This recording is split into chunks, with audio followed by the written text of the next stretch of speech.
उत्पल ने भगवान महावीर को वंदन किया और अपने प्रथम चातुर्मास को, जिसमें प्रभु ने 8 बार 15 उपवास किए थे, वैसा चातुर्मास पूर्ण करके विहार किया। उसके पश्चात मोराक सन्निवेश में पहुंचकर प्रभु कायोत्सर्ग ध्यान में रहे।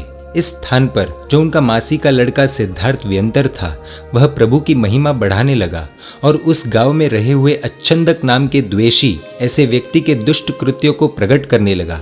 अच्छंदक की विनती पर उसकी अप्रीति का विचार करके भगवान ने उस स्थान से विहार किया। भगवान का एक नियम था, जहाँ अप्रीति हो वहाँ रुकना नहीं, और उसी नियम के हिसाब से वे श्वेतांबी नगरी की दिशा में प्रयाण करने लगे। इस मार्ग पर कनकखल नाम के तापस के आश्रम में दृष्टि विष सर्प चंड कौशिक था, अर्थात जिसके दृष्टि से विष निकलता था। यानी जिस सर्प के पास ऐसी शक्ति हो, वह अगर सूर्य को देखे और उसकी आंख मिल जाए तो उसमें से आग निकलती थी।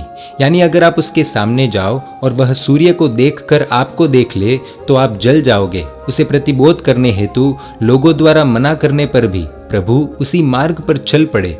यह दूसरा प्रसंग है जब प्रभु लोगों के ना बोलने के बावजूद भी अपनी करुणा की नदी बहाने के लिए पूरी दुनिया से विपरीत गए, वो भी सिर्फ एक जीव को प्रतिबोध करने के लिए। वे पूरी दुनिया से आगे बढ़े। आखिर यह चंड कौशिक था कौन? पूर्व भव में चंड कौशिक उग्र तपस्वी साधु थे। एक दिन तपस्या के पाड़ने के लिए गोचरी वहोरने हेतु शुल्लक यानी छोटे साधु से युक्त गांव में जाते हुए उनके पैरों तले मेंढकी आ गई। उस छोटे साधु ने इरियावही का प्रतिक्रमण करते समय, गोचरी का प्रतिक्रमण करते समय एवं संध्या प्रतिक्रमण करते समय 3 बार उन्हें मेंढकी की विराधना का यानी मेंढकी की हिंसा का स्मरण कराया। क्रोधित होकर तपस्वी साधु उस छोटे साधु को मारने के लिए पीछे दौड़े, परंतु कब किसका आयुष्य पूर्ण हो जाता है और कब किस तरह, किस प्रकार, किस रूप में मृत्यु आती है, वो कहना असंभव है। इसलिए अकस्मात ही एक स्तंभ से टकराकर वे अनंत की यात्रा पर चल बसे। मृत्यु के बाद अपने यत किंचित साधुत्व के प्रभाव से वे ज्योतिष देव बने। ज्योतिष यानी सूर्य, चंद्र, नक्षत्र, ग्रह, तारे, उनमें से एक देव वे बने। बाद में अगले भव में एक आश्रम में 500 तापसों के नायक चंड कौशिक नाम के तापस बने। एक समय उन्होंने आश्रम की वाटिका में कुछ राजकुमारों को फूल फल तोड़ते हुए देखा।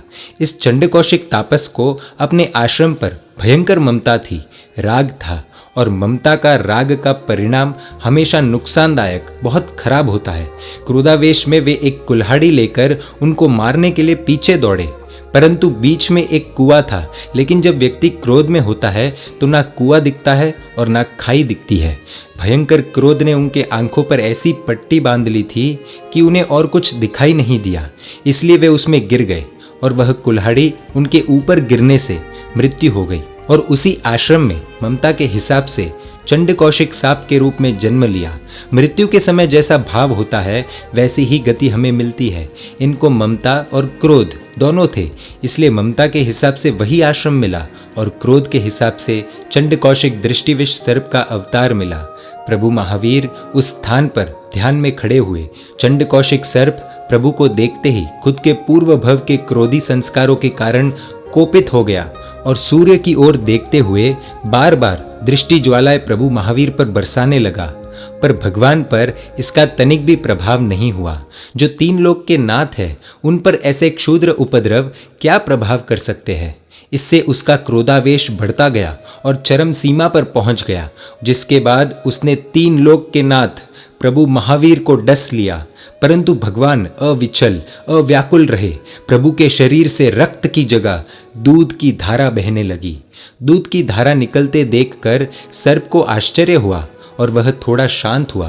तब प्रभु ने अपनी वात्सल्य सभर अमृतमय वाणी द्वारा उसे सिर्फ इतना कहा, बुझ बुझ चंडकोशिया, अर्थात हे चंड कौशिक, बोध को प्राप्त कर, बोध को प्राप्त कर। यह सुनकर प्रभु के करुणा आर्द्र नेत्रों से बहते अमीरस से भावित उस सर्प ने जाति स्मरण ज्ञान से अपने पूर्व भव को जान लिया, अपना पूर्व भव देख लिया। साधु अवस्था में क्रोध का जो बीज उसने बोया था, उसके भीषण परिणाम स्वरूप एक और क्रोध के गुणाकार तो दूसरी तरफ दुर्गति की परंपरा से अब सावधान होकर उसने विचार किया। अहो दुर्गति के अगाध यानी कुएं से प्रभु ने मुझे बाहर निकाला।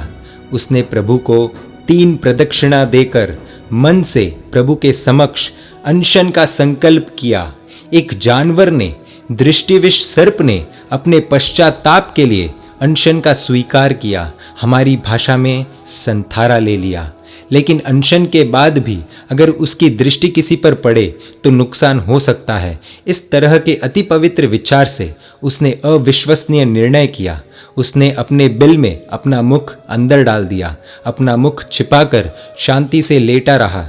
चंड कौशिक के भय से लोग अब तक जिस राह पर पैर रखने से भी कतराते थे, अब निर्भय होकर उस पर चलने लगे। आते जाते हुए गोपालकों ने कृतज्ञता पूर्वक उस सांप पर घी, दूध आदि से अभिषेक कर उसकी पूजा करने लगे। घी, दूध आदि की सुगंध की वजह से, मिठास की वजह से आकृष्ट होकर सैकड़ों चींटियां उस नाग के शरीर के ऊपर चढ़कर उसे डसने लगी। पर एक समय का दृष्टिविष क्रोधी सांप इस समय एकदम शांत, सहनशील हो गया। चंड कौशिक ने समतापूर्वक वह मरणांत कष्ट सहन किया।